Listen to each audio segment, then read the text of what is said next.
Zato nam vojna v Ukrajini prepoveduje predvsem eno, da militarizacija, povečevanje vojaških in oboroževalnih izdatkov ni rešitev, ampak glavni vzrok vseh težav. Nekatere zahodne države se v odziv na vojno v Ukrajini hitijo oboroževati in z orožjem napajati konflikt. Nemčija je napovedala podvojitev vojaških izdatkov v tem letu. V Levici takšno pot zavračamo. Več orožja ne more pomeniti drugega kot več nestabilnosti, izčrpavanja obeh strani, dobičke za vojno industrijo in na koncu revščino za ljudi.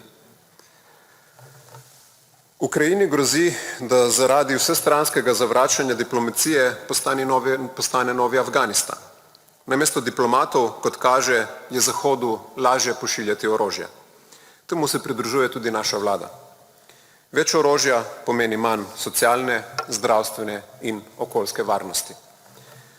Vladni predstavniki pravijo, da ni možno doseči ničesar po diplomatski poti. Takšno stališče je po naši oceni nevarno.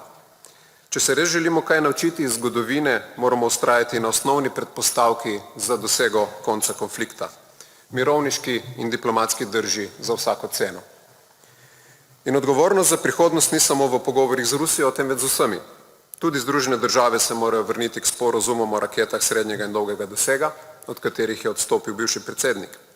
Svet mora prisiliti Združene države, Rusko federacijo in Ljudsko republiko Kitajsko, da sedejo za isto mizo in pristanejo na sporazum o prepovedi jedrskega orožja.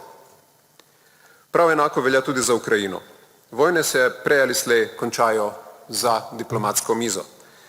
Zakaj ne preskočimo krvave bitke in za to mizo posedemo vse akterje? Rusko federacijo, Ukrajino in NATO.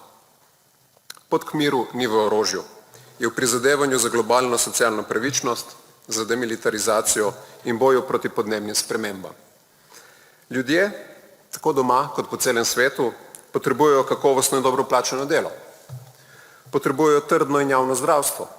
Potrebujejo vključujočo socialno državo. Potrebujejo kakovostno javno šolstvo. Potrebujejo streho nad glavo.